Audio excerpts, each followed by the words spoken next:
Oi, gente, tudo bem? Eu vou falar para vocês as minhas impressões sobre esse livro, A Metamorfose, do Franz Kafka. Logo no início do livro, o autor fala que o Gregor Samsa, ele acordou de sonhos intranquilos. Assim, o livro não comenta nada da vida dele antes disso. Uma das manifestações do nosso inconsciente é por meio dos sonhos, né? É uma forma do nosso inconsciente trazer para nós, para a nossa consciência, alguma coisa que esteja, de repente, obscura para a gente, que pode vir por meio de símbolos, por formas, não vem, de certa forma, expresso e nítido. Essa parte aqui da introdução, eu vou colocar o Kindle para vocês irem vendo a transformação dele, tá? Porque ele vai acordar metamorfoseado em um grande inseto, tá? Que o autor fala. E aqui no Kindle é bacana que dá para eu ir clicando aqui e dá para vocês verem, tá vendo? Olha, na verdade, ele vai acordar deitado na cama dele em uma couraça, tá? O autor fala em couraça. E ele acorda preso nessa couraça e ele não consegue se mexer. Gente, assim, se você acorda transformado em um grande inseto e não consegue se mexer, a primeira coisa que você faz é gritar por socorro, né? Pela sua mãe, pelo seu pai, pela sua irmã. No caso, ele estava na casa dele, no quarto dele, e do lado o quarto da irmã, e os pais estavam na casa. E ele acorda e ele não grita por ninguém, ele não chama ninguém. Ele fica deitado na cama pensando o que ele pode fazer para ir pegar o próximo trem. Ou será que ele vai chegar atrasado no trabalho? Ele começa a pensar questões como vou fazer? Vão sentir a minha falta na firma. Daqui a pouco as pessoas na minha casa vão perceber que eu não saí do quarto. Como eu posso fazer para eu me mexer sem fazer barulho? Então, ele fica pensando nessas questões, observando o quarto, ele olha para o despertador, ele olha para a maçaneta da porta, ele olha para os objetos nas prateleiras e ele não chama pela família. Ele está muito sozinho ali naquela situação. É muito claro, é muito nítido a gente perceber que ele está preso dentro daquela couraça, como se ele estivesse no mundo só dele, como se ele não tivesse confiança nenhuma nas pessoas que estão em volta dele. E a família também, quando fica chamando por ele, chama de uma forma assim: Gregor, já está atrasado, você não saiu do quarto, já está na hora do seu trabalho. E as pessoas se preocupam com ele. Por que ele não abriu a porta para ir trabalhar? Em um determinado momento, gente, chega na casa dele o gerente da firma. A pessoa não vai ao trabalho, em vez de um colega ou o chefe, enfim, vai o gerente da firma. E nisso mostra uma relação muito estranha dele com o trabalho também.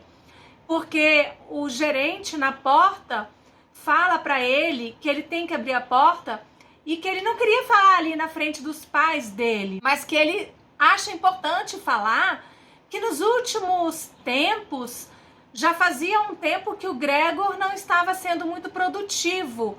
O gerente fala, você não está tendo o rendimento esperado e agora você vai se atrasar.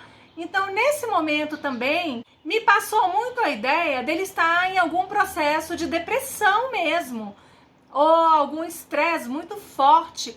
A impressão que dá é que ele já vem passando por algum sofrimento muito grande que ele guardava para ele, e ali naquela hora ele estava se vendo daquele jeito, preso no mundo dele ali.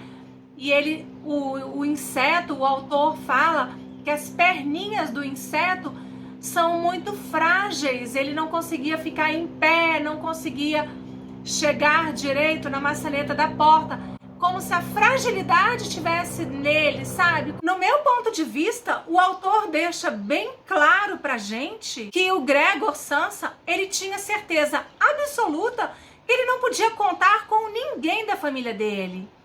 Ele vivia em um ambiente familiar que, na verdade, não era um ambiente familiar. Ele estava ali sozinho e ele não tinha para quem gritar isso. Duas frases do Franz Kafka que me chamaram muita atenção nessa narrativa. Um dos momentos que o Gregor Samsa está deitado na cama, ele pensa: não fique aí deitado inutilmente, faça alguma coisa. Então, ele, naquele momento, ele traz pra gente o conceito de utilidade. Naquele momento, ele não estava sendo útil. E útil ali significava levantar e trabalhar, porque a família toda dependia dele, ele sustentava todo mundo. Ele era caixeiro viajante, ele que levava o dinheiro para casa. No caso também, uma outra frase muito interessante, na hora que o gerente está batendo na porta, o gerente fala para ele: você está ostentando grandes caprichos. Ou seja, estar no quarto de porta fechada, com algum problema, né, doente, enfim, impossibilitado de sair da cama, isso seria ostentar capricho. Ou seja, naquele momento você vê que ele não pode ter amor próprio, ele não pode ter autoconfiança nele, ele não pode ter nada que o impossibilite de estar fazendo alguma coisa para os outros. Ele não podia ter nada para ele. Era como se ele fosse uma pessoa realmente invisível, que todo mundo depende dele, mas ele não pode ter nada que ele mereça, nada que dê prazer para ele. Outra parte também que me fez pensar na questão do medo dele é porque fala também que ele ficou ouvindo as botas do gerente batendo no chão, andando pela casa, e ele estava sentindo aquilo se aproximar da porta, que dá também uma ideia dele estar com medo da reação das pessoas. Por essas questões que eu reparei, dá para perceber que o Gregor Samsa estava sim em um quadro depressivo. E na hora que ele abre a porta, ninguém o acolhe, as pessoas correm dele, o gerente sai correndo, o gerente nem quer ouvir o que ele fala. A família dele também, a família dele se afasta. Ele comenta que é muito triste. Ele fala assim: antes eu estava dentro do quarto e as pessoas batiam na porta para eu abrir a porta para eu ir trabalhar. Agora eu continuo dentro do quarto, a chave está do lado de fora, ou seja, ele está preso, né? Ele está numa prisão. As pessoas trancaram ele ali, a família, e ninguém vai vê-lo. Então, antes batiam na porta para ele abrir. Depois que ele abriu, ninguém chega no quarto. A irmã ia no quarto para dar comida para ele, mas todos os momentos são momentos assim muito tristes. Eu senti vontade de chorar em várias partes da narrativa, porque ele sempre comenta assim que ele se encolhe para não incomodar a irmã, que a perninha dele era muito fininha para aguentar o peso dele. O peso, na verdade, é o peso do sofrimento que ele carregava. Eu trouxe uma parte aqui que eu vou ler, um trecho do livro do Giovanni Frazetto. Eu vou deixar escrito aqui o nome. Que ele faz uma distinção do pesar, quando a gente perde uma pessoa, né, quando está em luto, e da depressão. Eu achei bem interessante, eu achei que cabe bem nesse livro. Olha só, no caso do pesar, a separação é causada por uma morte de verdade. No caso da depressão, a separação é inconsciente e não pode ser fisicamente notada.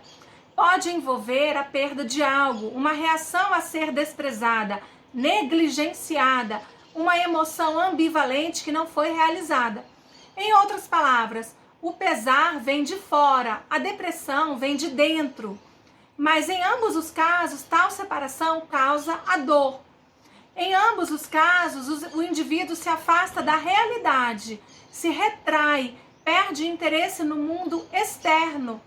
Quem se recupera do pesar se adapta lentamente à realidade e aceita a perda. Pessoas deprimidas continuam a se isolar, tendem à autocrítica e à autorrepreensão e perdem a autoestima. Então, o pesar é justificado e libertador. enquanto a depressão pode sair do controle. O Gregor Samsa, ele tá sempre se auto-repreendendo, ele tá sempre com a autoestima dele muito baixa, e a impressão que dá é que ele se retrai. Ele se retrai o tempo todo, ele se retrai com medo, ele se retrai por tristeza, e ele se retrai porque ele acha que ele não tá cabendo ali naquele lugar. Tem uma parte que ele comenta assim, que ele tá no quarto, né, trancado, e a casa, naquele silêncio, todo mundo sem falar nada, ele pensa assim, nossa, como a minha família levar uma vida tranquila, né, assim, muito quietinha. Aí ele fala, olha o que ele fala, que vida quieta a família levava, disse Gregor a si mesmo, e sentiu enquanto encarava a escuridão diante de si. Grande orgulho por ter proporcionado aos pais e à irmã tal vida em um apartamento tão bonito. Mas como seria se agora toda a tranquilidade, todo o bem-estar, toda a satisfação tivessem de chegar ao fim de um modo apavorante? Para não se perder em tais pensamentos, Gregor preferiu se pôr em movimento e rastejou pelo quarto de um lado para o outro. Ou seja, a preocupação dele estava sempre voltada à questão da produção, da utilidade, sabe? Nunca tem um relato de harmonia, de amor, de empatia, de acolhimento. E, gente, eu trouxe aqui, olha, eu achei muito interessante citar essa escultura. O nome dessa escultura é Mama, e foi feita pela artista Louise Bourgeot. Ela nasceu em Paris em 1911, ela faleceu aos 99 anos, e aqui essa escultura, no caso, ela é uma homenagem à mãe dela, porque ela via a mãe como muito protetora, e essa aranha aqui, ela é de aço, ela tem 8 pernas e faz com que os turistas possam andar embaixo da aranha, e aqui em cima, na aranha, tem uma ooteca com 17 ovos de mármore acinzentados. Ela fez essa aranha porque a mãe dela trabalhava em uma indústria têxtil e ela via o trabalho da mãe com a questão da aranha, da teia de aranha, sabe? E é uma relação que ela faz assim, em homenagem. Ela fez, né, em homenagem à mãe, e essa escultura está em Londres. Como no livro do Kafka, ele fala, né, de um grande inseto, as pessoas geralmente têm uma ideia, só que o inseto é uma coisa horrível, e aqui é um exemplo de que o inseto pode representar algo muito bom, harmonioso e algo amoroso. É porque no caso do livro da Metamorfose, a relação que o Kafka fez foi com a questão do sofrimento, né? Então o inseto ali, ele é visto como algo muito ruim e algo que tá fazendo o personagem sofrer muito. Então tá, gente, obrigada, um beijo pra vocês, a gente vai se falando, até a próxima resenha, tchau!